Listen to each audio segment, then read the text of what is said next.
ሽልማት ከፊያሜታ አምሃ።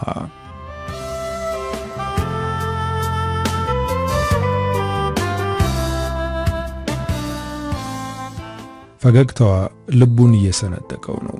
አይኖቿ አንድ ቦታ ላይ ረግተው አያዩም። ከወዲያ ከወዲያ ማትራሉ። ስታወራ ግማሹን ንግግሯን በእጇ እንቅስቃሴን የምትገልጸው። ያሲኖ በአይነ ፍቅር ወድቋል። እሷን ሳያይ መዋል ማደር አይችልም። ሁልጊዜም በዚህ ሰዓት እሷን ለማየት ይመጣል። በርቀት የሚጠሩት ሰዎች ድምጽ ይሰማዋል። መርካቶ ውስጥ ያሲኖን የማያውቅ ሰው የለም። ሁሉም ያውቀዋል። ታዛዥ፣ ሰው አክባሪ፣ ደካሞችን የሚያግዝና አስተዋይ ነው። ሁሉም ሰው እሱን ይልከዋል። እሱም ለትልቅ ለትንሹ ይላካል። ቤት ውስጥም ለታናሽ እህቱም ሆነ ለታላላቆቹ ታዛዥ ነው። እናቱ ቀን ሙሉ ስታንገላታው ትውላለች። ያሲኖ አባቱ ክርስቲያን፣ እናቱ ደግሞ ሙስሊም ናት። ሁለቱም በሱስ የተጠመዱ ናቸው። ስራ መስራት አይፈልጉም። እሷ ከቤተሰቦቿ የወረሰችው የሱቅ ቦታ አለ። እሱን አከራይተው በሱ ነው የሚተዳደሩት። አባቱ በሞት ከተለያቸው 2 ዓመት አልፎታል። አሁን እናታቸው ብቻ ናት። ግን እሷም ለልጆቿ ግድ የላትም። እሷ የሚያስጨንቃት ያለባት ሱስ ብቻ ነው። ቀን ሙሉ ስትቅም ሺሻ ስታንቦለቡል ትውላለች። አመሻሽ ላይ አንዳንዴ ትጠጣለች። ካልሆነ ደግሞ ባሏ ከሞተ በኋላ ወደ ያዘችው ድብቁ ፍቅረኛዋ ትሄዳለች። ይሄ ሰው አሚር ይባላል። እሱም ቢሆን ባለ ትዳር ነው። ግን እሷም በጣም ወዷታል። ተናፍቀዋለች። ስትደውልለት በደስታ ይፍለቀለቃል። ወደሱ ስትሄድ ምን ላድርግልሽ እያለ ይሽቆጠቆጣል። እንደዛ ሲሆን ስታዩ ደስ አይላትም። እንደዚህ ስትሆን ደስ አትልም። ቆፍጠን በል እንጂ ትላለች። አሚር ልጆች ስላሉት ነው እንጂ ባይኖሩት ሚስቱን ፈቶ እሷን ያገባት ነበር። ይህንን ደጋግሞ ነግሯታል። ቀደም ብለን ተዋውቀን ቢሆን ሚስቴ ነበር የማደርግሽ፣ ፍቅራችንን እንደዚህ በሚስጥር አናደርገውም ነበር ይላታል። እሷ ግን እሱ የሚፈልጋትን ያክል አትፈልገውም። ማለትም የልጆቼን አባት በማግባቴ ደስተኛ ነኝ፣ ቀደም ብለን ብንተዋወቅም እሱን ሳገኝ አንተን ተውህ ነበር ትለዋለች። እንደዚህ ብትለውም እሱ ግን ፍቅሩ አይቀንስም። ያሲኖ አሚር የእናቱ ሽማ መሆኑን ያውቃል፣ ግን ለማንም ተናግሮ አያውቅም። ያሲኖ የሰፈሩ ተላላኪ ብቻ ሳይሆን ቤቱን ቀጥ አድርጎ የያዘው እሱ ነው። የሚቀረው የቤት ውስጥ ስራ የለም። እንጀራ ጭምር የሚጋግረው እሱ ነው። ታላቅ እህቱም ሆነች ታናሹ የሁሉም ታላቅ የሆነው ወንድማቸው ናሆም እንዲሁም እናትየው ሲርባቸው መተው ከመብላት ውጪ ምንም የሚሰሩት ስራ የለም። ሁሉም ነገር በያሲኖ ጫንቃ ላይ ነው። ትልቁ ወንድምየው የቤቱ የመጀመሪያ ልጅ የሆነው ናሆም ከያሲኖ በተቃራኒ የሰፈሩ በጥባጭ ነው። ሁሉም ሰው ይፈራዋል። እሱ ፈልጓት እምቢ የምትል ሴት የለችም። እንኳን የውጭ ሰው ቤት ያሉትም ይፈሩታል። እናቱንም ይሳደባል። ከጓደኞቹ ጋሩ ነው ሰፈሩን ሲያምሰው ይውላል። አመሻሽ ላይ መጠጣት ይጀምራል። ወደ ቤት የሚገባው እኩለ ሌሊት ላይ ነው። ሁሉም ይተኛሉ። ያሲኖ ግን ናሆም እስከሚገባ ቁጭ ብሎ ያመሻል። ይህንን የሚያደርገው ናሆም አስፈራርቶት ወይም ጧት ይመታኛል ብሎ ሰግቶ ሳይሆን ለወንድሙ ስለሚያስብለት ብቻ ነው። ናሆም ወደ ቤት ሳይገባ ውጭ ላይ ጩኸት ከሰማ ውጭ ላይ በጭንቀት እየተንቆራጠጠ ያመሻል። እናታቸው ግን ለማናቸውም ግድ አይሰጣትም። ያሲኖ ጧት ቁርስ ሳይሰራ አርፍዶ ከተነሳ ሁሉም ይነጫነጫሉ። ምን አለፋችሁ ያሲኖ የቤቱ ቀኝ እጅ ነው ቢባል ያንስበታል። በዚህ መሃል ደግሞ ልቡ በፍቅር ተሞልቷል። ዜማን ሳያይ ማደር አይችልም። ሁልጊዜ አመሻሽ ላይ እሷን ለማየት ይሄዳል። ዜማ ከሰንበት ትምህርት ቤት ስትወጣ ያያታል። ከጓደኛዋ ጋር በቀስታ ወደ ቤታቸው ሲራመዱ እሱም ከኋላ እየተራመደ ይከተላታል። ቤቱ አቅራቢያ ሲደርሱ ቆመው ያወራሉ። እሱም ተደብቆ በደንብ ያያታል። የምታወራው ባይሰማውም ስትስቅ አብሮ ይስቃል፣ ስትኮሳተር አብሮ ይኮሳተራል።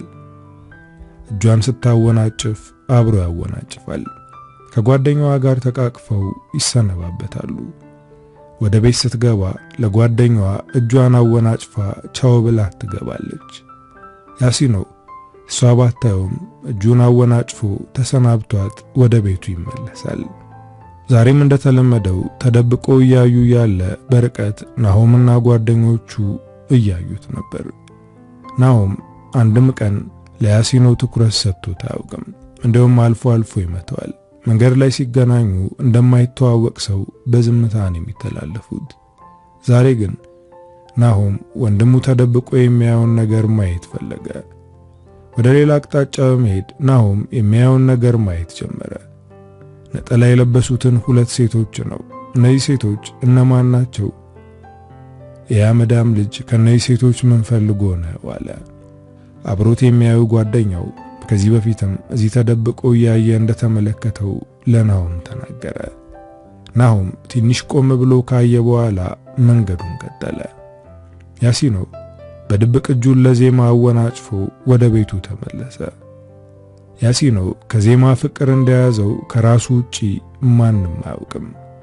ወደ ቤት ሊገባ ሲል የጎረቤት ልጅ በሩጫ እያለከለከ ወደሱ መጣ። ምን ሆነ ነው እንደዚህ የምትሮጠው? ምን ተፈጥሮ ነው አለው። ልጁም በድካም ጎንበስ ብሎ ጉልበቱን ጨብጦ ትንፋሹን ከሰበሰበ በኋላ መናገር ጀመረ። እናትህ ከሰው ጋር ተጣልታለች፣ ሰው ተሰብስቧል አለው። ያሲኖ ደነገጠ። በፍጥነት ወደ እናቱ መሮጥ ጀመረ። በእርግጥ እናቱ ብዙ ጊዜ ከሰው ጋር ትጣላለች። ይሄ የመጀመሪያው አይደለም። እናቱን ገላግሎ አረጋግቶ ወደ ቤት የሚወስዳት እሱ ብቻ ነው። ቦታው ላይ ሲደርስ እናቱ ሰው ለመደብደብ ድንጋይ ይዛ ያዙ ይልቀቁኝ ትላለች። ያሲኖ እናቱ የያዘችውን ድንጋይ ተቀበላት። ስለመረቀነች የምታደርገውን አታውቅም። ግን እናቱ ካልደረሱባት እንደዚህ እንደማትሆን ያውቃል። ሊያረጋጋት ሲሞክር እሷ ግን ሴትዮዋን ካልደበደብኩ እያለች ነው። በመሃል ሲዘናጋ እሱንና የሚገላግሏትን ሰዎች አልፋ ወደ ሴትዮዋ በመሄድ ጸጉሯን ጨምድዳ መደብደብ ጀመረች። በዚህ መሃል የሴትዮዋ ልጅ ከየት መጣ ሳይባል የያሲኖን እናት አንቆ ወረወራት። ይህኔ እማዬ ብሎ ወደ እናቱ ሮጠ። ግን እሱም እናቱ ጋር ሳይደርስ ወረወረው። ሰዎች መጮህ ጀመሩ። ናሆም ግርግሩን ሰምቶ ሲመጣ እናትና ወንድሙ ወድቀዋል። የወረወራቸውን ልጅ በቦክስ ነረተው። ናሆምን የሚያስቆመው ሰው ጠፋ። ያሲኖ ተነስቶ መሃል ለመግባት ሲሞክር ናሆም ወንድሙን ወደ ኋላ ገፋው። የናሆም ጓደኞች ተረባርበው አስቆሙት። እናቱንና ያሲኖን ወደ ቤት ይዟቸው ሄደ። እንዴት ልታስቆመኝ ትሞክራለህ? ብገለውስ አንተ ምን አገባህ ብሎ ወንድሙ ላይ ጮኸበት። ያሲኖም በኃይል ነበር እኮ ውስጥ ደበደበው የነበረው ቢሞትብህ አለው። ለወንድሙ በጣም ይጨነቃል። እናታቸው የተፈጠረው ነገር ምንም ሳይመስላት ቤት ከመግባቷ ተኛች። ናሆም ትንሽ ሲረጋጋ ቅድም መታጠፊያው አካባቢ ተደብቀ ምን ነበር የምታየው ማለት ጠየቀው። ያሲኖ ደነገጠ። ማንም ማስተውሎ የሚያየው አይመስለውም ነበር። ተደብቄ አይደለም፣ ቁሜ ጓደኛዬን እየጠበቅኩ ነበር አለው። ናሆም የያሲኖ ውሸት አበሳጨው። በኩርኩም አቀለጠው። ታላቅ ወንድምህን የምታታለል ይመስላል። ብልጥ ብልህ ነህ። ስሜትህንም መቆጣጠርና መደበቅ ትችላለህ። ነገር ግን ስትዋሽ አይኖች ይናገሩባል። በል ንገረኝ፣ ምን እያየህ ነበር በማለት ተጫነው። ያሲኖ ውስጡ ያለውን ነገር በድፍረት መናገር አልቻለም። አሁንም አንገቱን አቀርቅሮ ዝም ብሏል። መፍራቱን ሲያይ ነገሩን ለመጀመሪያ ያክል ነጠላ ለብሰው ሲያወሩ የነበሩትን ሴቶች ነበር አደል ስታይ ነበረ ዋለው። ይህኔ ያሲኖ በድንጋጤ በረገገ። አይደለም ብሎ ድጋሚ መዋሸት ጀመረ። ናሆምም ዝም አላለም፣ እየተናገረ ነው። ንገረኝ፣ የትኛዋን ነው የወደድከው? የማትነግረኝ ከሆነ ሂጄ ለአንደኛዋ እነግራታለሁ ብሎ ከተቀመጠበት ተነሳ። ያሲኖ ወንድሙን ለማስቆም እጁን ያዘው። ለማንም ላለመናገር ቃል ከገባህልኝ እነግርሃለሁ። በተለይ ለእህቶቼና ለማዬ፣ ምክንያቱም ለሁሉም ሰው ይናገራሉ አለው። ናሆም እንደማይናገር ቃል ገባለት። ትንፋሽ ከሰበሰበ በኋላ መናገር ጀመረ። ወንድሜ አንተ እንዳሰብከው ፍቅር አይደለም፣ ሳያት ብቻ ደስ ትለኛለች አለ። ከዜማ ፍቅር እንደያዘው በድፍረት መናገር ፈርቷል። ናሆምም ከት ብሎ እኔ ታላቅ ፍቅር ምንድነው ብትለኝ የመጽሐፍ ርዕስ ይሆናል ወይም የፊልም ርዕስ ነው ብዬ የምመልስ ሰው ነኝ። አንተ ግን ፍቅር የሚባለው ነገር ገብቶ ከዛም በላይ ያዘ። በጣም የሚገርም ነገር ነው አለ። ያሲኖ አፈረ። ናሆም መሳቁን አቆሞ ምሽ የትኛዋ ናት ንገረኝ አለው። የትኛዋ እንደሆነች መናገር አልፈለገም። ምክንያቱም ሄዶ ወንድሜ ወዶሻል ብሎ ይነግራታል። አሁን ባይናገር እንኳን ሲሰክር ይናገራል። በዚህ ምክንያት መናገር አልፈለገም፣ ግን ሲያስጨንቀው ተናገረ። ስሟ ዜማ ይባላል፣ የሰንበት ትምህርት ትማራለች አለው። ናሆም ለመውጣት ወደ በሩ እየተራመደ ቤቷ የትኛው ግቢ ነው ብሎ ጠየቀው። አሁን ሄዶ ይነግራታል ብሎ ፈራ። ቤቷን አላወቀውም። ቤቷን አላቀውም ወንድሜ፣ ለማንም እንደማትናገር ቃል ገብታልኛል እኮ አለ። ናሆም ድምጹን ጮክ አድርጎ ለጊዜው ለማንም አልናገርም ሲል መለሰለት። ያሲኖ በውስጡ ያፈነውን ነገር በመተንፈሱ ደስ ብሎታል። ነገር ግን ወንድሙ ለሁሉም ሰው እንዳይናገር ፈርቷል። ምሽቱን ሙሉ መጨነቅ ነበር። እንደተለመደው ናሆም እኩለ ሌሊት ላይ ጥንብዝ ብሎ ሰክሮ መጣ። ያሲን በሩን ሲከፍት ናሆም እየተንገዳገደ ገባ። እንዴት ነህ አፍቃሪው ወንድሜ አለው። እህቶቹ እንዳይሰሙ የወንድሙን አፍ በመዳፉ ሸፈነው። ናሆም እየሳቀ ነው፣ ለመናገርም እየሞከረ ነው። ወንድማችን አፍቃሪ ሆኗል እያለ ነበር። ያሲኖ እንደምንም ብሎ ወንድሙ እንዲተኛ አደረገው። እንቅልፍ እንደያዘው ካረጋገጠ በኋላ እሱም ጎኑን አሳረፈው። ያሲኖ ወንድሜ ይናገርብኛል ብሎ ቢፈራም እሱ ግን አልተናገረም። ናሆም የወንድሙ ሚስጥር ቢጠብቅም ስለ ዜማ እያጣራ ነበር። ሰፈር ውስጥ ጥሩ የሚባል ኑሮ ከሚኖሩ ቤተሰቦች መካከል ናት። ቁጥብና በስርዓት ያደገች በጣም ውብ ሴት ናት። ይህንን የሰማው ከሰዎች አንደበት ነው። ባለፈው በጨረፍታ ነበር ያያት፣ አላስተዋለም ነበር። አሁን ግን አግኝቶ ላናግራት ፈልጓል።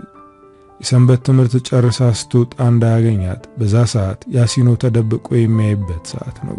ስለዚህ ከዛ ሰዓት ውጪ ከቤት ጠብቆ ለማናገር ወሰነ። ከሷ ቤት ፊት ለፊት ልጆችን አስቀምጦ ስትወጣ እንዲነግሩት አደረገ። ሰዓቱ ረፋድ አካባቢ ነው። ከቤት ሰራተኛዋ ጋር ስትወጣ ለናሆም ተነገረው። ናሆምም ወደ እነሱ ሄዶ ተከተላቸው። ሱቅ ሲደርሱ እሱም አብሯቸው ቆመ። ባለሱቁ ናሆምን ስለሚፈራው መጀመሪያ ሊያስተናግደው ሞከረ። ናሆም ግን ወደ ዜማ እየተመለከተ እቺን የመሰለች ቆንጆ ሴት ቁማ እንዴት እኔን ታስቀድማለህ ብሎ ፈገግ አለ። እሷም ፈገግ አለች። ናሆም ሙገሳውን ቀጠለ። እዚህ ሰፈር ከእናቴ ውጪ ቆንጆ ሴት ያለ አይመስለኝም ነበር፣ ግን አሁን እንዳለ አስተዋልኩ። ግን የእውነቴ ሰፈር ልጅ ነሽ በማለት ጠየቃት። አዎ እኔ እንዳንተ ታዋቂ አይደለሁም ብላ ለመቀለድ ሞከረች። ስለዚህ አንተ ባታቀኝ ምን ያውቃለሁ እያልሽ ነው ሲል ባለሱቁ መርካቶ ላይ አንተንና ቤተሰብህን የማያውቅ ሰው አለ እንዴ አለው። ናሆም ስለ ቤተሰቡ መነሳቱ ለሱ አመች ይሆነለት። ስለዚህ ወንድሜ ያሲኖንም ታውቂዋለሽ ማለት ነው ብሎ ጠየቃት። ተላላኪው ልጅ ወንድምህ ነው እንዴ? እውነት ለመናገር ይሄንን አላቅም ነበር በማለት ከትብላ ሳቀች። አብራት ያለችው የቤት ሰራተኛም እየሳቀች ጋሼ እንደዚህ አይነት ልጆች መጨረሻቸው እብደት ነው የሚሉት ልጅ ነው ወንድሙ በማለት ጠየቀቻት። ናሆም በአንዴ ፊቱ ተቀየረ፣ ግን ምንም መናገር አልፈለገም። በቃ አስተናግዳቸው ብሎ ሄደ። በጣም እንደደበረው ስለገባት ተከተለችው። ወንድምህን ለመግለጽ ለተጠቀምነው አማርኛ በጣም ይቅርታ፣ እንደዚህ ማለት አልነበረብንም አለችው። እሱም ትንሽ ካሰበ በኋላ እኔን ሳይሆን እሱን ነው ይቅርታ መጠየቅ ያለብሽ። ከልብሽ ከተጸጸትሽ በኋላ እንገናኝና ወንድሜን ላስተዋውቅሽ አላት። እሷም ከሰንበት ትምህርት ቤት ስትወጣ ልታገኘው ቃል ገባችለት። ዜማ ለሱ ቃል ገብታ ተመለሰች። ባለሱቁ ዛሬ ናሆም ምን እንደነካው አላቅም፣ በጣም ጸባየኛ ሆኗል። ሌላ ጊዜ ቢሆን እንኳን ስለ ወንድሙ እንደዚህ ተናግረሽ ይቅርና በባዶ ሜዳ ነገር ፈልጎ ይጣላሽ ነበር አላት። ዜማ ዞር ብላ ናሆምን በርቀት ተመለከተችው። ሰዎች እንደሚያወሩት ያን ያክል ኃይለኛና ጋጦ ወጥ አይደለም። ከሰራተኛዋ ብዙነሽ ጋር ስለ ናሆም እያወሩ ወደ ቤታቸው መንገድ ጀመሩ። ስለዚህ ልጅ ስታወሪ ፈገግ እያልሽ ነው።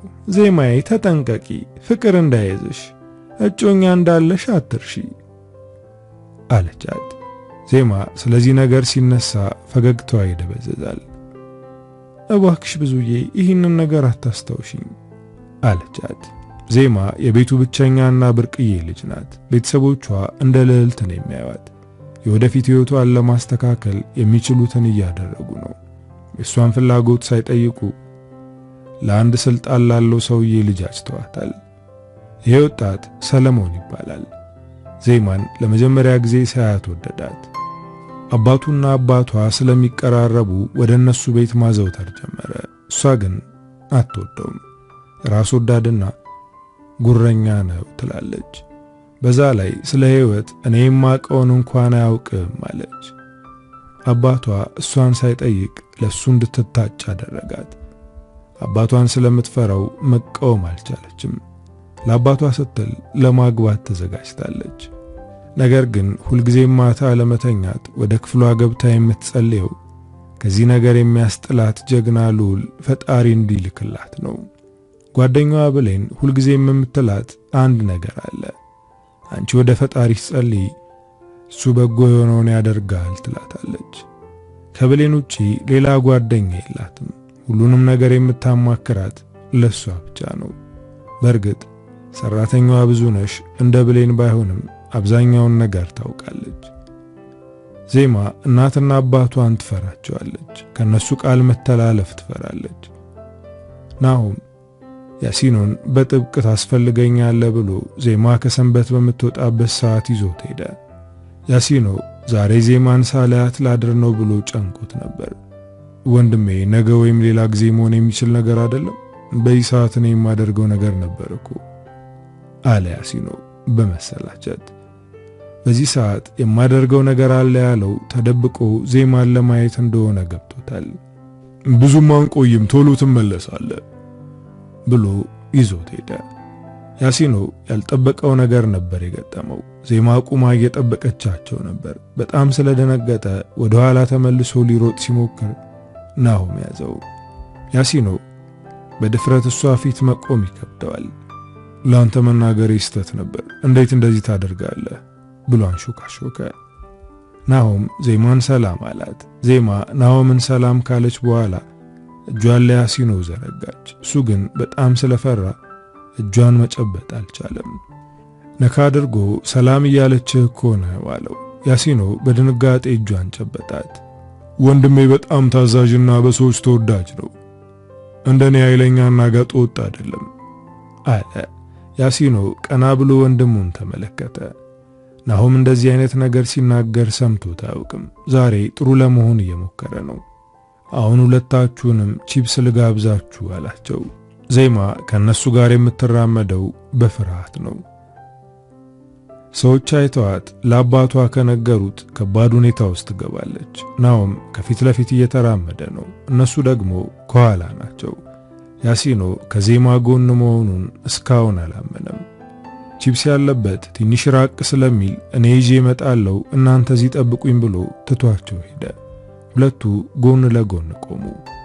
ዜማ ናሆም ሲራመድ እየተመለከተች ነው። ግርማ ሞገሱና ሁኔታው ይስባታል። በጎኑ የሚያልፉት ሴቶች የእሷ ዓይን ውስጥ ለመግባት ብዙ ነገር እያደረጉ ነው። እሷ እሱን ስታይ፣ ያሲኖ ደግሞ እሷን እያየ ነው። ለስለስ ባለና ፍርሃት በዋጠው ድምፅ በጣም ቆንጆ ነሽ አላት። እሷም እይታዋን ወደሱ መልሳ በጣም አመሰግናለሁ አለችው። ቁመው ያለ ድንገት ፊት ለፊታቸው ጥቁር መኪና ቆመ። ዜማ በድንጋጤ ክው ብላለች። የመኪናው መስታወት ዝቅ ሲል ይበልጥ ፈራች። ግን ፍርሃቷን ዋጥ አደረገችው። መኪና ውስጥ ያለው ሰለሞን ነው። ወደ እሷ ቤት እየሄደ ድንገት ከያሲኖ ጋር ቁማ ሲያያት ገርሞታል። እዚህ ምን እየሰራሽ ነው በማለት ጠየቃት። እሷም ጉሮሮዋን ጠራርጋ ከጓደኞቿ ጋር ወክ እያደረገች እንደሆነ ነገረችው። ያሲኖን አስተውሎ ተመለከተው። ይሄ ከካምነው ጓደኛ ሻላት። በንግግሩ ደነገጠች። ያሲኖም ደንግጧል፣ ተናዷልም። ግን ምንም ማድረግ አልቻለም።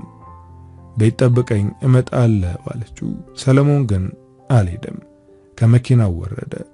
እጇን በመያዝ ወደ መኪናው ግቢና አብረን ወደ ቤት እንሄዳለን አላት። ልቀቀኝ፣ እኔ ራሴ እመጣለሁ፣ አንተ ሂድ ብላ እጇን ለማስለቀቅ ሞከረች። እሱ ግን አጥብቆ ነበር የያዛት። ያሲኖ የዜማን መጨነቅ ሳይ እጇን አጥብቃታል እኮ ለምን አትለቃትም? መቆየት ፈልጋለሁ ካለች መብቷ ነው አለ። ሰለሞን በንግግሩ ተበሳጨ። አንተ ምን አባ አገባ አለው። ያሲኖ ከረር ያለ ጸብ ይፈራል። ግን አሁን በሚወዳት ሴት ፊት ጀግና መሆን አለበት። ካልፈለገች ልታስገድዳት አትችልም በማለት እጇን ለማስለቀቅ ሲሞክር ሰለሞን በአንድ ቡጢ ያሲኖን ዘረረው። ዜማ ሰለሞን ላይ ጮኸችበት።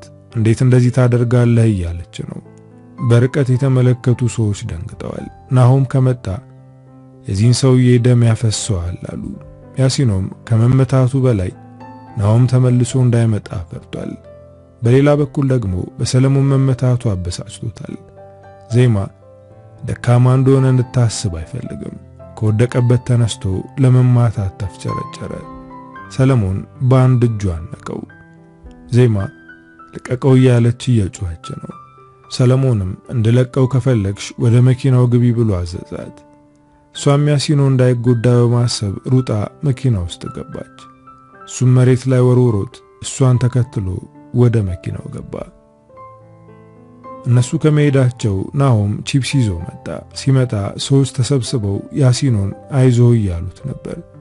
የያሲኖ አፍንጫ እየደማ ነው። ልብሱም በአፈር ተለውሷል። የያዘውን ቺፕስ መሬት ላይ በትኖ ወደ ወንድሙ ተጠጋ። ማነው እንደዚህ ያደረገ? ዜማ ይታለች በማለት ጠየቀው። ቅንጡ መኪና የያዘ ጥጋበኛ መጥቶ በግድ ይዟት ሄደ አለው። ሲናገር በንዴትና በልህ ተሞልቶ ነበር። ናሆም ወንድሙን በጥፊ መታው። አንተ አሁን የኔ ወንድም ነህ፣ እንዴት እንደዚህ አፈር እስከሚያስግጥ ዝም ትለዋለህ? አለው። ያሲኖም ወንድሙ የመታውን ጉንጩን ያሻሸ ሞክሬ ነበር ግን አልቻልኩትም ሲል መለሰለት። ናሆም ስለተናደደ ወደ ዜማ ቤት ገሰገሰ።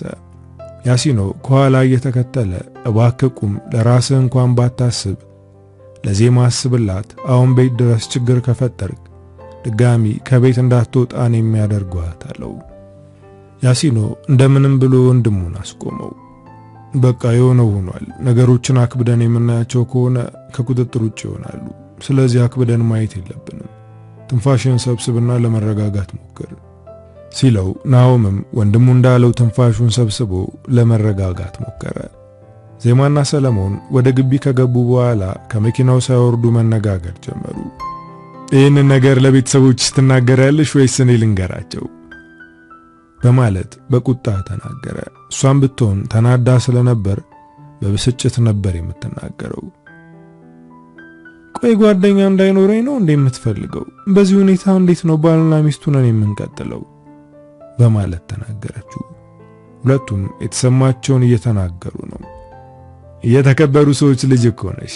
ከማንም ከካሜ ሰፈር ወጠጤ ጋር መታየትሽ የራስሽንም የቤተሰቦችሽንም የኔንም ክብር ያጎድፋል አላት። ዜማ ከዚህ በላይ ከሱ ጋር መጨቃጨቅ አልፈለገችም። ከመኪናው ወርዳ ወደ ቤት ገባች። እሱም ተከትሏት ገባ። ግን ሁለቱም አልተናገሩም። ሰለሞን ለጊዜው ዝም ብሏል። ድጋሚ ካያት ግን ይናገራል። ይህንን ነገር ደግሞ አባቷ ካወቀ ዜማ ከቤት እንዳትወጣ ያደርጋታል። እሱ ብቻ ሳይሆን ከሰንበት ትምህርት ቤት ያስቀራታል። ያሲኖ ሌሊቱን ሙሉ ስለተፈጠረው ነገር ሲያሰላስል ነበር። ምኗ ነው? ለምንድነው እንደዚህ የተናገራት እያለ ሲያስብ ነበር። በነጋታው ጠዋት ቁርስ እየበሉ ያለ በራቸው ተንኳኳ። ያሲኖ ከቁርስ ተነስቶ ከፈተ። ያየውን አላመነም። ዜማ በሰላም ነው አላት። የዜማን ስም ሲጠራ የሰማው ናሆም ተነስቶ ወደ በሩ ሄደ። ዜማ የመጣችው ትላንት ለተፈጠረው ነገር ይቅርታ ለመጠየቅ ነው። ግቢ ብለው ወደ ቤት ይዘዋት ገቡ። እናታቸውና እህቶቻቸው እንኳን ደህና መጣሽ አሏት። ቁርስ አብራ እንድትበላ ቢጠይቋትም እሷ ግን መብላቷን ነገረቻቸው። ቁርስ በልታ ወደ ብሌን ልሄድ ነው ብላ አስፈቅዳ ነው ከቤት የወጣችው። የያሲኖ ቤት የት ነው ብላ እያጠያየቀች ነው የመጣችው። የነናሆም እናት ዜማን አስተውላ አየቻት።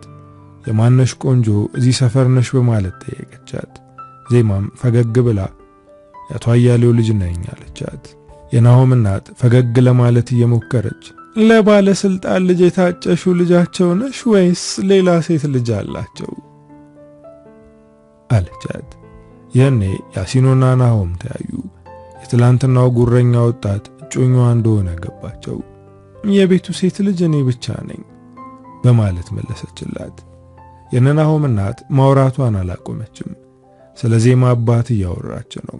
አባትሽ በጣም ኃይለኛ ሰው ናቸው እያለች ስለ አባቷ ስትናገር አንገቷን አቀረቀረች። ናሆም ወደ እናቱ ዞር ብሎ እማዬ ምነው ዛሬ ጫት ለመግዛት አትወጪም እንዴ ብሎ የምትናገረውን ነገር አስቆማት። እናቱ ከሴቶች ልጆቿ ጋር ወጣች። ዜማ ከናሆምና ከያሲኖ ጋር አብራ ሆነች። ትላንት የወሰደሽ ነው እጮኛሽ በማለት ያሲኖ ጠየቃት። በጣም እንደከፋ ያስታውቃል። እሷም አንገቷን አቀርቅራ ጣቶቿን እርስ በርስ እያፋተለች አው እሱ ነው፣ ቤተሰቦቼ እሱን እንዳገባ ይፈልጋሉ አለችው። ናሆም ተረጋግቶ ጠየቃት። አንቺ ተወጂዋለሽ ወይስ ቤተሰቦችሽ እንድታገቢ ስለፈለጉ ነው የምታገቢው ሲላት ፈጥና ነበር የመለሰችለት። እኔ አልወደውም፣ ማግባትም አልፈልግም ነበር፣ ግን ፍላጎቴን እንኳን እንድናገር አልፈቀዱልኝም። ያሲኖ አይኑን ባቀረረ። ናሆም ወንድሙ እንደከፋው ተመለከተ። አሁንም እኮ ጊዜ ያለሽ አላገባም ማለት ትችያለሽ አላት። እሷ ግን ፈርታለች። ለምን እዚህኛ ቤት አትደበቂም አላት። ናሆምም ዜማም ግራ በመጋባት ተመለከቱት። ናሆም ወንድሙን አንዴ ላናግረ ብሎ ወደ ውጭ ይዞት ወጣ። አንተ ልጅ ምን እያልክ ነው? እንዴት ነው ይቺ ልጅ እዚህ ቤት የምትቆየው ሲል ጠየቀው። እሷ መቆየት ከፈለገች እዚህ እንደብቃታለን፣ ያንን ሰው እንድታገባ አልፈልግም አለ። ያሲኖ ከዜማ ከባድ ፍቅር ነው ያዘው። እሷን ካጣ እንደሚጎዳ ወንድሙ ገብቶታል። ተመልሰው ወደ ውስጥ ገቡ። ያሲኖ ጉሮሮውን ጠራርጎ ለዜማ አንድ ሐሳብ አቀረበላት። ማግባት የማትፈልጊ ከሆነ ለቤተሰቦችሽ ንገሪያቸው፣ ከዛ እዚኛ ጋር መኖር ትችያለሽ አለ። እሷ ግን አልተስማማችም። እነሱ እኮ ቤተሰቦቼ ናቸው፣ እንዴት ከነሱ ቃል እወጣለሁ? አላደርገውም። ግን እናንተም እኔን ለማገዝ በመሞከራችሁ ከልብ አመሰግናለሁ በማለት ተሰናብታቸው ወጣች። ወንድሜ ምንድነው የማደርገው? ዜማ ለማግባት ተስማምታለች አለ። ናሆም ምን እንደሚያደርግ ግራ ገባው። ትንሽን ጠብቅ፣ በጥድፊያ የምናደርገው ነገር ዋጋ ያስከፍለናል ብሎት ወጣ። ዜማ ወደ ቤት ስትመለስ ወላጆቿ ቤት አልነበሩም። ብዙነሽ ዕቃ እያጠበች ነበር። ወደሷ ሄዳ አብራት ማጠብ ጀመረች። የሆነ ነገር ልታማክራት እንደሆነ ስለገባት ብዙነሽ ዜማን እያየች በይንገሪኝ ምንድነው ማለት ጠየቀቻት። አላገባም ብዬ ከዚህ ቤት ብወጣ ምንድነው የሚፈጠረው? ብዙነሽ በረጅሙ ተነፈሰች። እሱን መገመት አንችልም፣ ግን ከዚህ ቤት ወጥተሽ የት ትሄጃለሽ ስትላት ናሆምና ያሲኖ እኛ ጋር መኖር ትችያለሽ ብለውኛል አለች። ይህኔ ብዙነሽ የምታጥበውን ዕቃ አስቀመጠች። ናሆምን ወደሽዋል እንዴ ብላ ጠየቀቻት። ዜማ መጀመሪያ ላይ አልወደድኩትም ብላ ለማስተባበል ሞከረች፣ ግን ስትጫናት እንደወደደችው ተናገረች። ናሆምን ወድጄዋለሁ፣ ግን እሱ ይውደደኝ አይውደደኝ የማውቀው ነገር የለም አለቻት። በጣም ተጠንቀቂ ልጅት። እዚህ ሰፈር ያሉ ወንዶችን አትመኝ። በዛ ላይ ናሆም ምን አይነት ልጅ እንደሆነ ሁሉም ሰው ያውቃል። እሱ ብቻ ሳይሆን አጠቃላይ ቤተሰቦቹ የማይረቡ ናቸው። አንቺ ደግሞ የጋሻ እያሌው ልጅ ነሽ። በስርዓት ያደግሽና ስርዓት ያለው ቤተሰብ ልጅ ነሽ። እንደነ ናሆም አይነት ወንዶች በስርዓት እንክብካቤ ተደርጎላቸው ያደጉ አበቦችን ቀጥፎ ማበላሸት ነው ልማዳቸው አለቻት። ዜማ ግን አሁንም ናሆምን እያሰበች ነው። ስለ ያሲኖ ምንም ነገር ትዝ አይላትም። እሱ ከኔ ፍቅር ይዘዋል ብላም አታስብም። እሺ ንገሪኝ፣ ምን ላድርግ? አባዬ ሲመጣ ሰለሞንን የማግባት ፍላጎት የለኝም ልበለው ወይስ ሁሉንም ነገር ትቼ ልጥፋና ወደ ናሆም ልሄድ በማለት ጠየቀቻት። እንድትጠፊ አልመክርሽም፣ ግን የማግባት ፍላጎት እንደሌለሽ ለቤተሰቦችሽ ተናገሪ አለቻት። ዜማ ቀን ሙሉ ስታስብ ነበር ያለችው። አመሻሽ ላይ ወላጆቿ ከሰለሞን ጋር መጡ። እሷ እነሱን ብቻ ነበር ማናገር የፈለገችው። ግን ሰለሞን አብሮ መምጣቱን ስታይ እሱ ባለበት መናገሬ ጥሩ ነው አለች። አንድ የምነግራችሁ ነገር አለ ስትል ሰለሞን በፈገግታ ወደ እሷ ተራመደ። ስለ ሰርጋችን ነው ወይስ ሌላ አላት። እሷም አንገቷን ቀና አድርጋ እኔ ማግባት ፍላጎት የለኝም። የኔ ሁሉም ደነገጡ። ምንድነው የምታወሪው በማለት አባቷ ፈጠጠባት። ዜማ ውስጧ በፍርሃት እየተናወጠ ቢሆንም ደፋር ለመምሰል እየሞከረች ነው። እኔ የማልወደው ነው እንዳግብቼ እድሜ ልኬን ከደስታ ርቄ መኖር አልፈልግም ስትል ሰለሞን ተናደደ። ይሄ አንቺ ሐሳብ አይደለም፣ ይሄ አብረሻቸው የምትያቸው ከካሞች ሐሳብ ነው አለ። ሰለሞን ለቤተሰቦቿ ባለፈው የተፈጠረውን ነገር ነገራቸው። አባቷ በጣም ተናደደ። ከብሌን ውጪ እዚህ ሰፈር ከማንም ጋር እንዳላይሽ አላልኩም ነበር አላት። አባዬ እኔ እኮ ነፍስ ያወቅኩ ልጅ ነኝ፣ ክፉንና ደጉን ለይቼ ያውቃለሁ አለችው። እንዳታገቢ የመከሩሽ እነዚህ ልጆች ናቸው ማለት ነው አላት። እሷ ግን የራሷ ሐሳብ እንደሆነ ሽንጧን ገትራ መከራከር ጀመረች። ከኔ ውጪ ህይወትሽ ውስጥ ሌላው እንዳለ እንዴ በማለት ሰለሞን በንዴት ተሞልቶ ጠየቃት። አዎ አለ።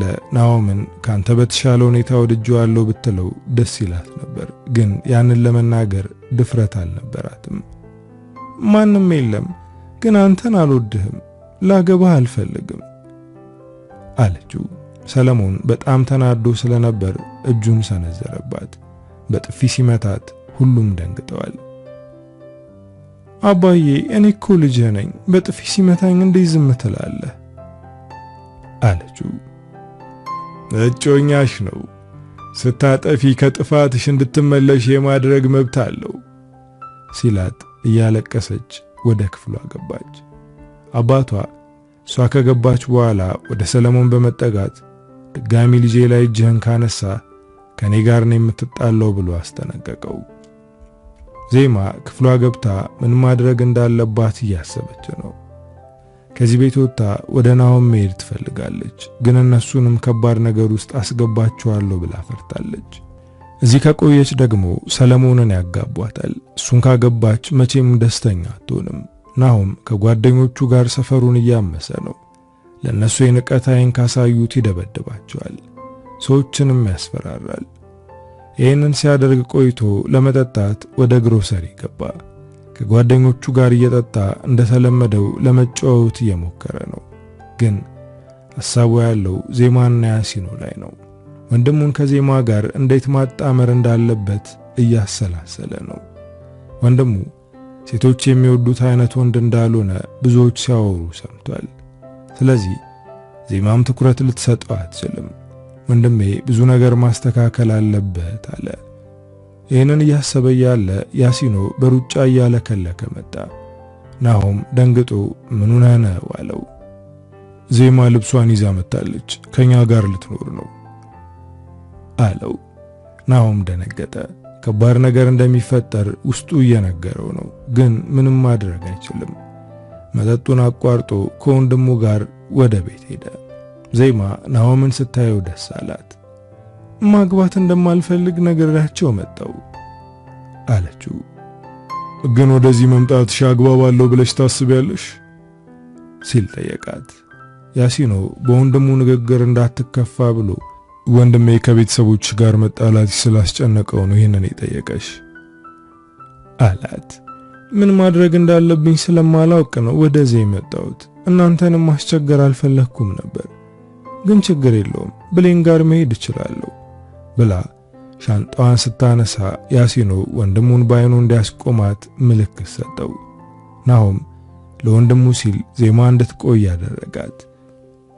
እናትየውና እህቶቻቸው ይሄ ነገር ከባድ መዘዝ ይዞ ይመጣል እያሏቸው ነው። እነሱ ግን እሷን እዚህ ደብቆ ከማቆየት ውጪ ሌላ ያሰቡት ነገር የለም።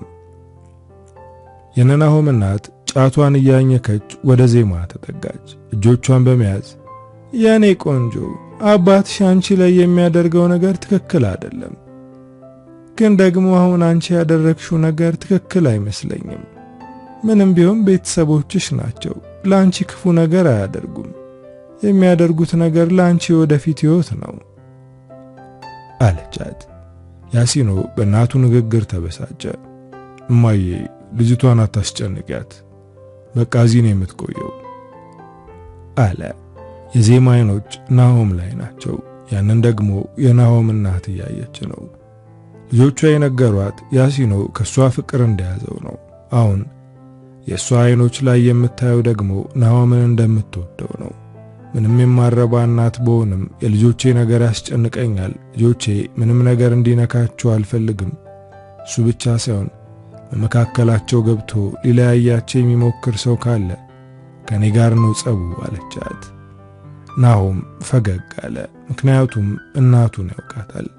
ለልጆቿ ጥሩ ነገር ባታደርግም ጸጉራቸውን እየዳበሰች ባታስተኛቸውም የልጆቿን ጫፍ የሚነካ ሰው ካለ ግን ሙሉ መርካቶ ይናወጣል።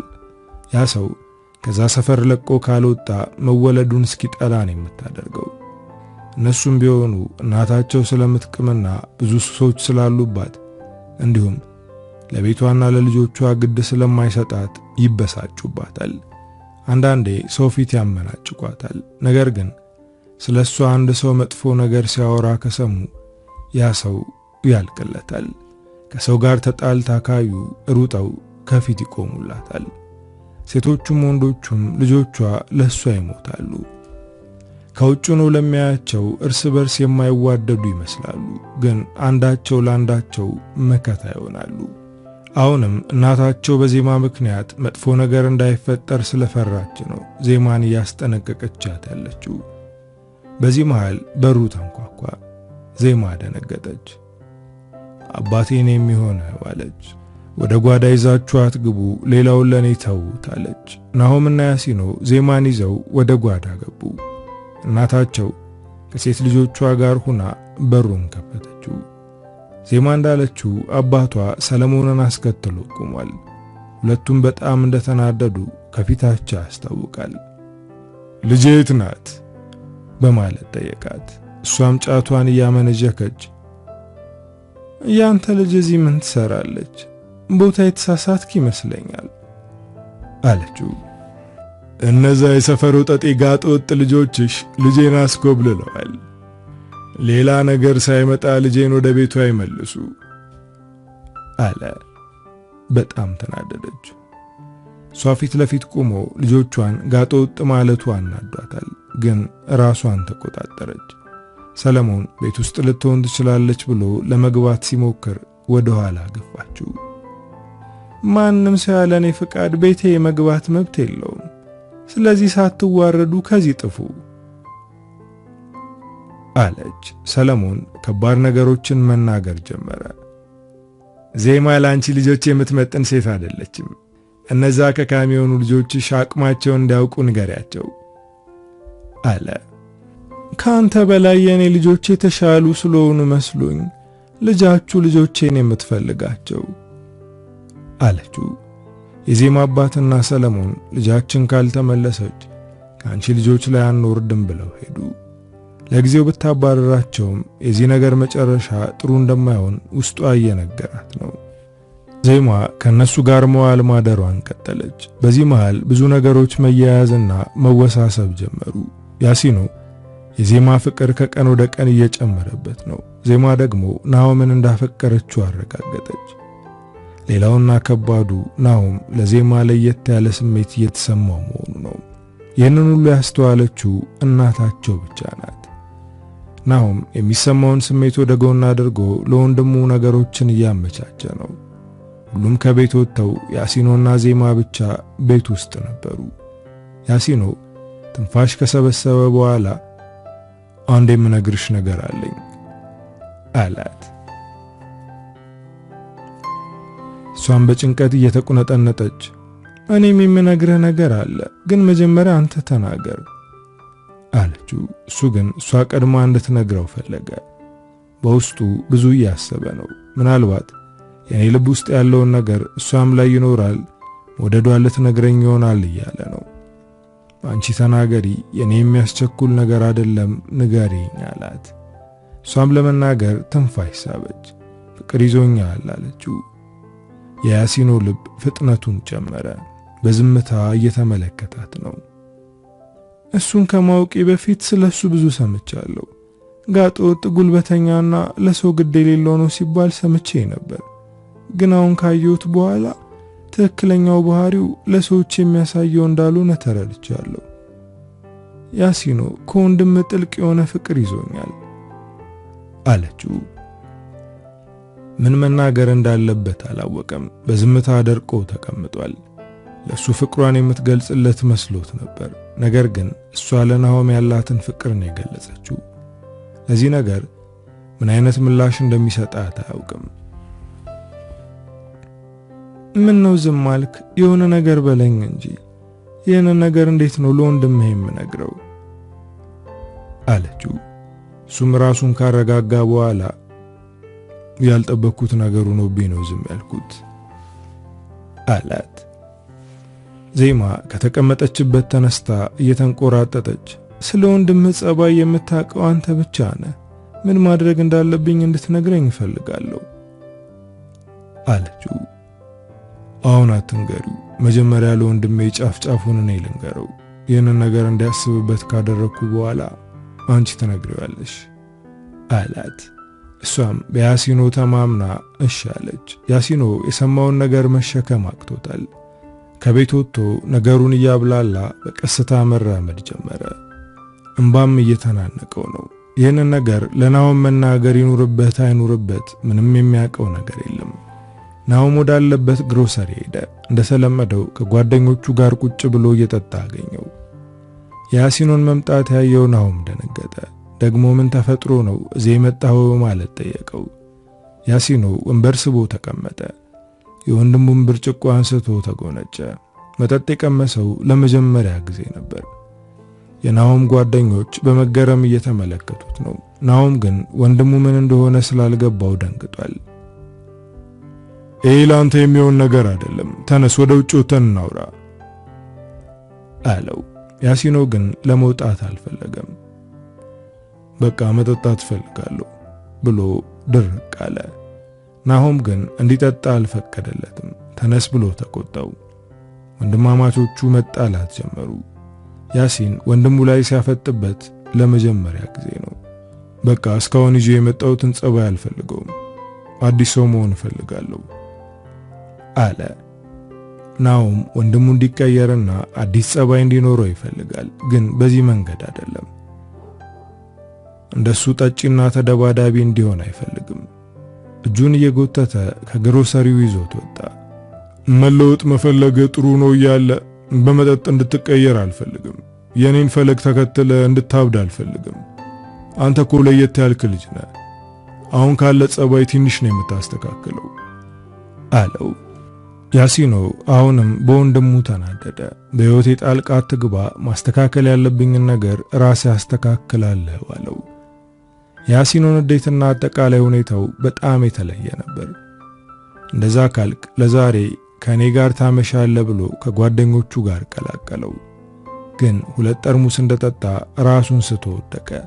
ናሆም ገና ጀንበር ሳትጠልቅ ወንድሙን ተሸክሞ ወደ ቤት ገባ።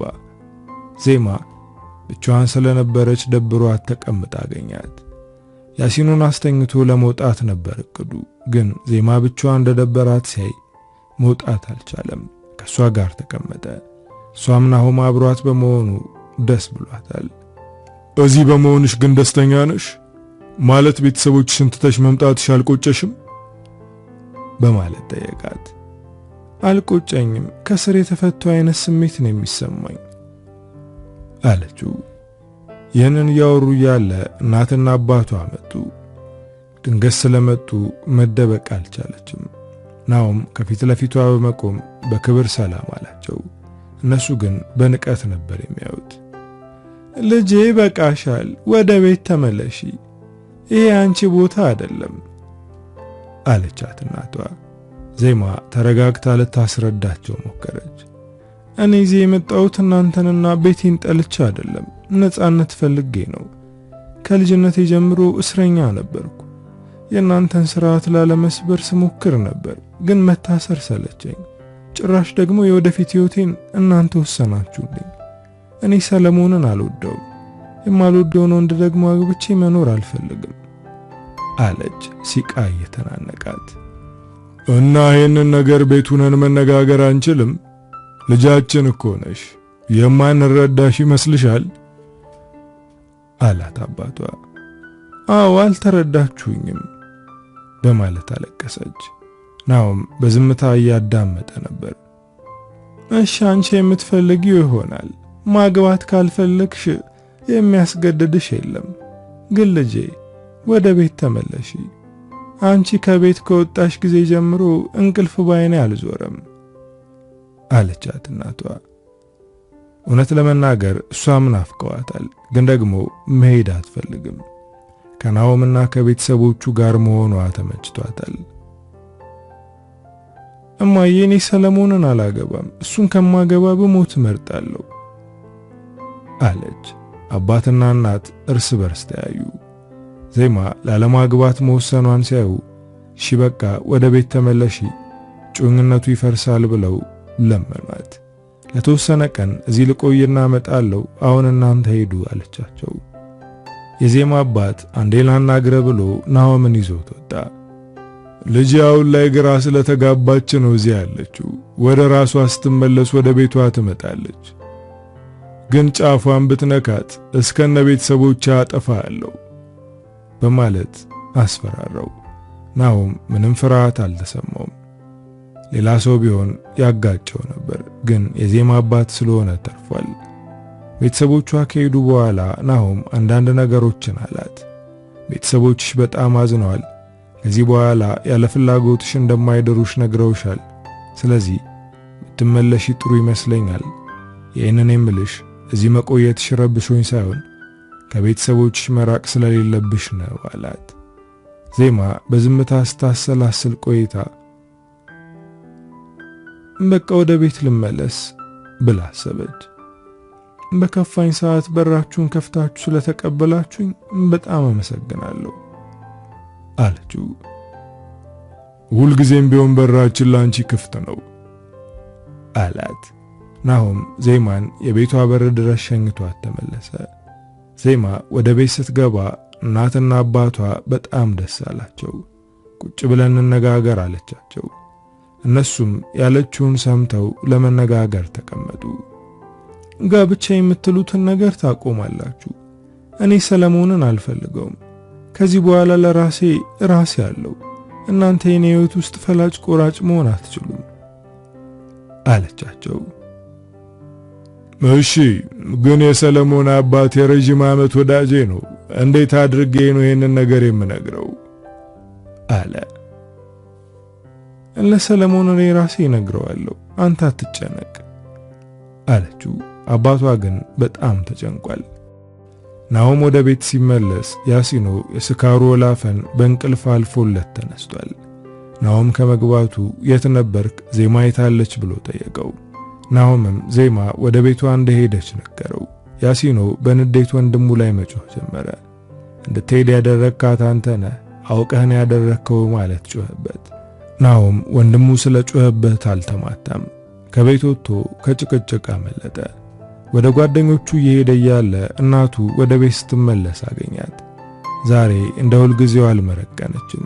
ናኦም በዝምታ ሊያልፋት ነበር፣ ግን ሁኔታዋ ለወጥ ስላለበት ምን ሆነሽ ነው ብሎ ጠየቃት። ደህና ነኝ አለችው። ግን ደህና ነኝ አባባሏ አለመሆኗን ያሳያል። እማዬ ከማን ጋር ተጣልተሽ ነው አለ። እሷ ግን አለመጣላቷን ነገረችው።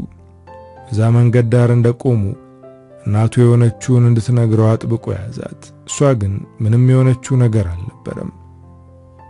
ከቅርብ ጊዜ ወዲህ ውስጤ ሰላም አይደለም፣ ድንገት እረበሻለሁ፣ የሚያስጠላኝ ስሜት ይሰማኛል፣ ሌሊቱን ሙሉ የሚያስፈራ ቅዠት ሳይ ነው የማድረው አለችው። እናቱ በቅዠት መረበሿ ገርሞታል። ናሆም ከእናቱ ጋር ወደ ቤት ተመለሰ። ያሲኖም እናቱን በዚህ ሰዓት ቤት በመገኘቷ ተጨንቋል። አሟት ይሆን እንዴ እያለ ነው። ዜማ ሰለሞንን ቤት እንዲመጣ ጠርተዋለች።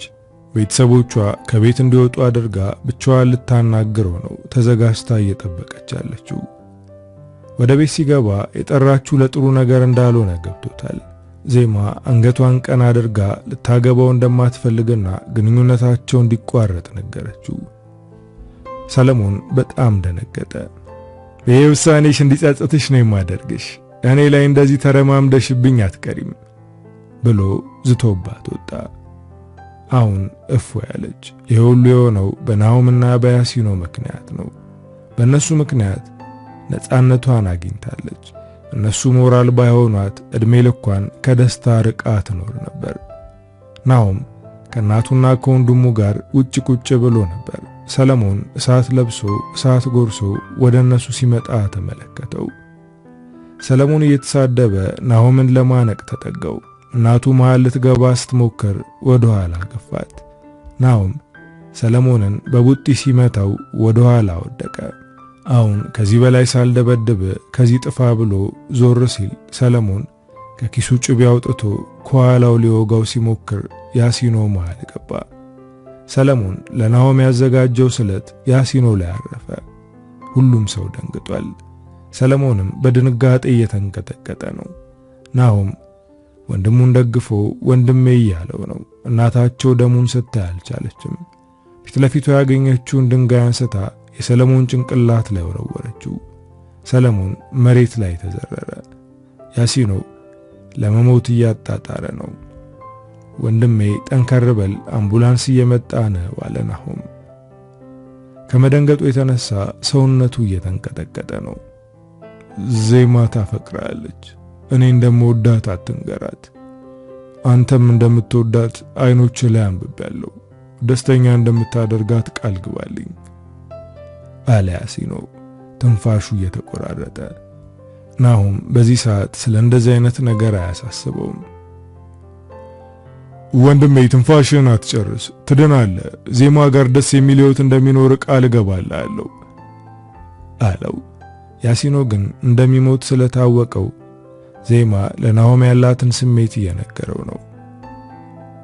ሰፈሩ በሰዎች ተሞላ። ፖሊሶች መጡ። አምቡላንስ ደረሰ። ያሲኖንና ሰለሞንን ወደ ሆስፒታል ወሰዷቸው። ዜማ ይህን ነገር ስትሰማ ወደ ሆስፒታል ገሰገሰች። የሄደችው ለሰለሞን አስባ ሳይሆን ለያሲኖ ብላ ነው። በዚህ ሰዓት ከናሆም ጎን መሆን አለባት።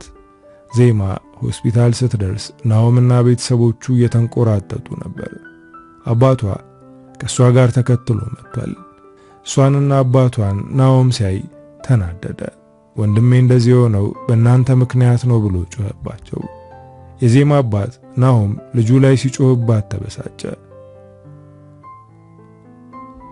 አባቷና ናሆም ሲጣሉ መሃል ገብታ ናሆምን ተረጋጋ አለችው። እኛ እንሄዳለን፣ አንተ ተረጋጋ አለችው።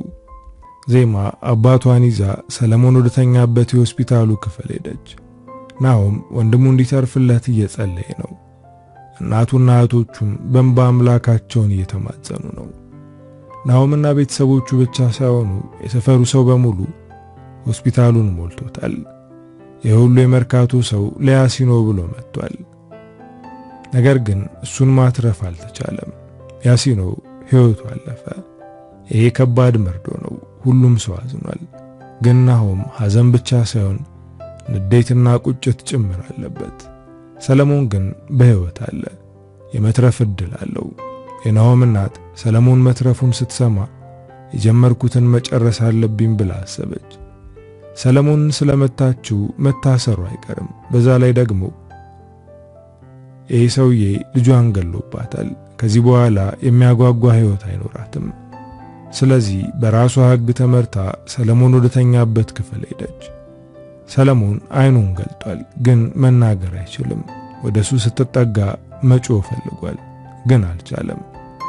ልጆቼን መንገድ ላይ ለቅሜ አግኝቻቸው ሳይሆን አምጬው ልጃቸው ነው። ጥሩ እናት ባልሆንም ልጆቼን ማንም እንዲነካብኝ አልፈልግም። አንተ ደግሞ ተወዳጁን ልጄን አሳጣኸኝ አለችው እንባዋ እየረገፈ። ትራሱን አንስታ አፈነችው። ይህንን ስታደርግ ያሲኖን እያሰበች ነበር። ልጄ ያንተ ትንፋሽ ተቋርጦ ገዳይ እንዲተነፍስ አላደርገውም እያለች ሰለሞንን አፍና ገደለችው። ዶክተሯ ስትገባ ባየችው ነገር ደንግጣ ጮኸች። የያሲኖ እናት የልጇን ገዳይ ገላ እጇን በካቴና ታስራ ከሆስፒታል ወጣች። ናሆም እናቱ ይህንን ነገር ባታደርገው ኑሮ እሱ ያደርገው ነበር። እሱ ባያደርገው እንኳን እህቶቹ ወይም አንዱ የሰፈር ሰው ያደርገው ነበር። ምክንያቱም በያሲኖ ሞት ያልተናደደ ሰው አልነበረም። ያሲኖ ተቀበረ። እናታቸውም እስር ቤት ገባች። የዜማ ቤተሰቦች ይሄ ነገር ከተፈጠረ በኋላ እዚህ አካባቢ መቆየት ፍላጎት የላቸውም። እሷ ግን ከዚህ ሰፈር መልቀቅ አትፈልግም። አባቷ ሊያሳምናት እየሞከረ ነው። እዚህ መቆየታቸው ለማናቸውም ጥሩ እንዳልሆነ ነገራት።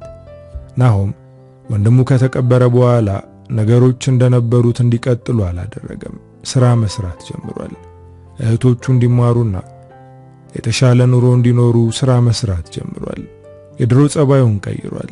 መጠጥ አይጠጣም፣ ሰው ጋር አይጣላም። ማረሚያ ቤት ቶሎ ቶሎ እየሄደ እናቱን ይጠይቃል። እናቱም ከሱስ ወጣለች። ማረሚያ ቤቱና ራሷን እያረመች ነው።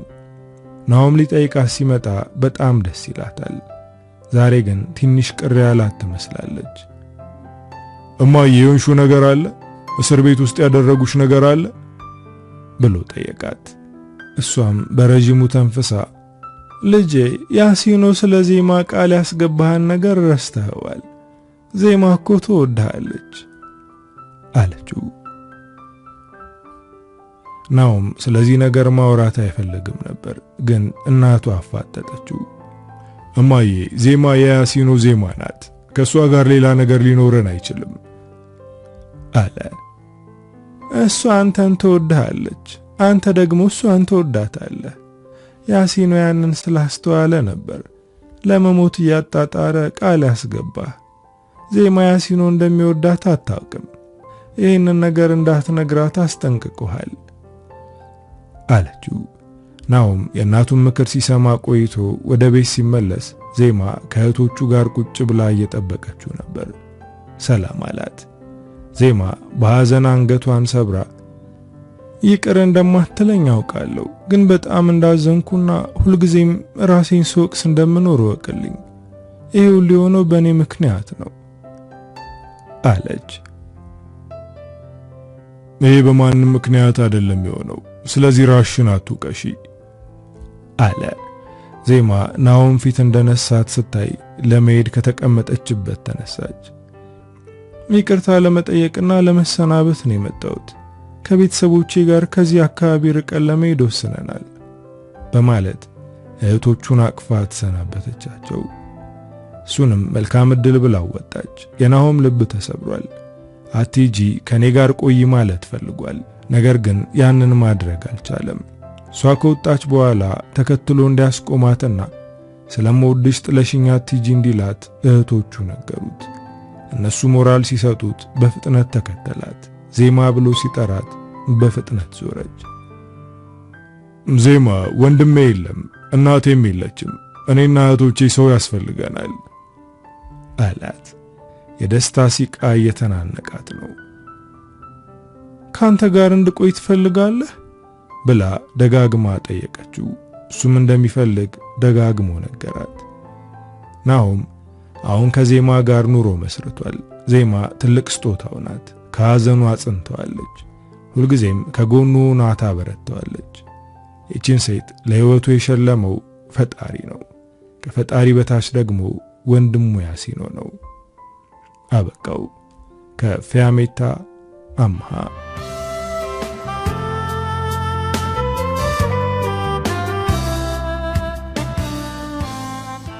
እንግዲህ ዶቼ ለዛሬ ይዤላችሁ የመጣሁት ታሪክ የሰማችሁትን ይመስል ነበር። ታሪኩን እንደወደዳችሁት በርካታ ቁም ነገሮች እንዳገኛችሁበት ተስፋ አደርጋለሁ።